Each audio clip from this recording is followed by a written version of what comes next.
Let's get right into it. Welcome to this explainer on vestibular neuritis. Today we're focusing specifically on the clinical features and acute unilateral vestibulopathy, or AUVP, subtypes. Now, my goal here is to equip you as specialized clinicians with a razor-sharp physiological framework for diagnosing AUVP right at the bedside. We're skipping the basic introductory stuff today.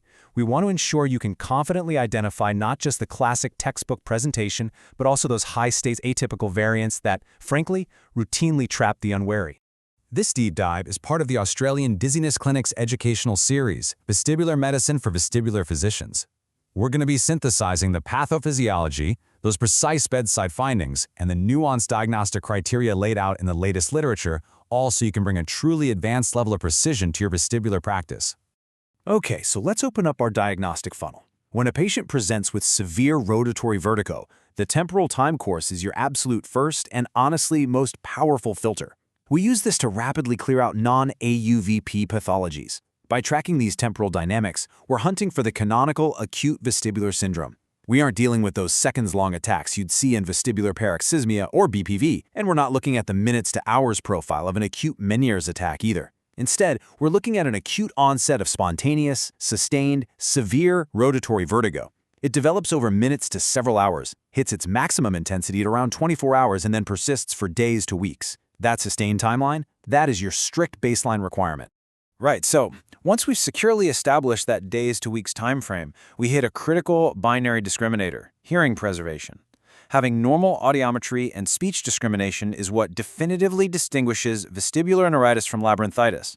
But actually, what's even more important here is that any presence of acute sensory neural hearing loss in the context of an acute vestibular syndrome has to immediately redirect your diagnostic pathway. An AICA territory infarction can produce a combined vestibulocochlear syndrome that mimics a peripheral lesion perfectly.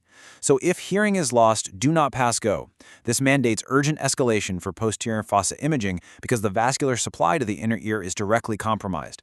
Now, assuming hearing is preserved, I want you to imagine standing right there at the bedside during that acute phase. Let's break down the 5 unmistakable physiological signatures of this peripheral nystagmus. First up, we expect a unidirectional, horizontal, torsional, spontaneous nystagmus. And physiologically, the mechanics behind this are just fascinating. The fast phase beats toward the intact, highly active ear, while the slow phase, which is driven by that severe tonic imbalance, drifts right back toward the paretic ear. We also need to look for Alexander's law. You'll see the nystagmus amplitude noticeably increase when the patient's gaze is directed toward the fast phase because central restorative forces are summating with the peripheral drive. And finally, you test for fixation suppression. Under visual fixation, this nystagmus should dramatically diminish thanks to an intact cerebellar inhibitory clamp. But the moment you remove that visual grounding with Frenzel or video Frenzel goggles, it's heavily unmasked. Intact fixation suppression is your absolute gold standard hallmark of a peripheral lesion. So once we securely confirm AUVP, we don't just pack it up and stop there. We have to subtype it. Using the Bharani Society's 2022 framework, we classify AUVP into 3 distinct anatomical subtypes, and this all depends on which specific divisions of the vestibular nerve are taking the hit. Superior VN takes the lion's share, accounting for 85 to 90% of cases. Inferior and Pan VN split the remainder at roughly 5 to 10% each. Now, this structural breakdown isn't just some anatomical trivia question. It is literally the entire basis of your bedside testing strategy. It dictates the exact vHIT and vEMP patterns you're going to elicit and guides exactly how you interpret them. Let's map out the territory of that superior branch. It supplies the anterior and lateral, or horizontal, semicircular canals, as well as the utricle. You might be wondering, why is this specific branch targeted so frequently, making superior vestibular neuritis our most common presentation by far? Well, it comes down to highly vulnerable vascular anatomy. The anterior vestibular artery is an end artery, meaning it has essentially no collateral flow. On top of that, the bony canal it travels through is incredibly narrow. This leaves those superior nerve fascicles disproportionately susceptible to both ischemic insults and post-viral inflammatory edema. It's a perfect storm. When you translate that superior branch anatomy directly to the bedside, a very specific physiological cascade emerges. You're going to see that prominent rotatory horizontal nystagmus we just talked about. And crucially, when you perform the video head impulse test, the vHIT, you'll see reduced gain and visible catch-up saccades on the horizontal impulse toward the affected ear. However, because the inferior branch is perfectly fine, the posterior canal impulse will be completely intact. Plus, since the superior nerve supplies the utricle, the ocular VEMPs or oVEMPs will be absent or severely attenuated. The cervical VEMP, which is driven by the spared saccule, remains entirely normal.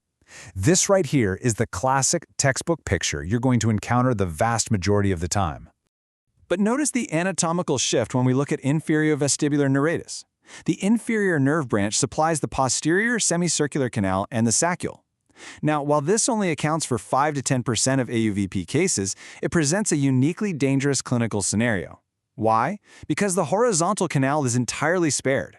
I really want to trigger your pattern recognition right here with a stark warning. Inferior VN is a high-risk clinical trap.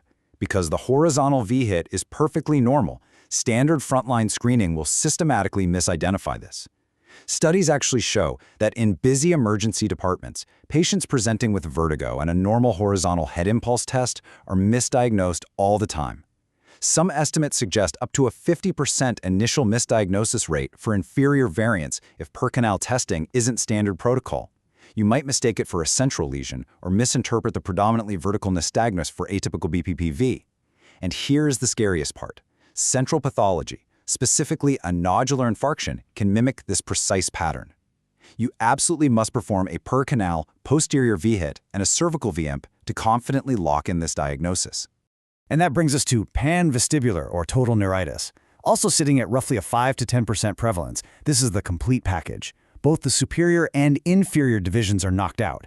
That means complete peripheral deafferentation affecting all 3 canals and both otolith organs. Functionally, this is just devastating for the patient in the acute phase. It completely removes their spatial anchoring. It yields profoundly abnormal caloric responses, abnormal cVEMPs and oVEMPs, and it carries the most severe functional impact. Because the central nervous system has to compensate for a massive, multiplanar deficit, this subtype carries the absolute longest, most arduous recovery trajectory with a very real risk of persistent oscillopsia. So let's pull all these isolated facts together. This comprehensive clinical matrix is basically your master key. Notice how the testing patterns distinctively cluster for each variation. Superior gives you horizontal and anterior vHIT loss, combined with an abnormal oVEMP and caloric paresis. Inferior isolates completely to the posterior vHIT and an abnormal cVEMP, leaving your calorics shockingly normal. And Pan VN? Well, it just knocks everything out across the board. By meticulously mapping the nystagmus type against these objective canal and otolith parameters, you can securely anchor your diagnosis before the patient even leaves the assessment room.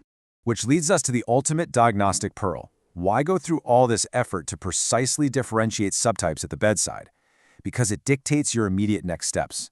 It alerts you to whether you must perform that targeted posterior pericanal vHIT to rule out a stroke mimic in inferior presentations.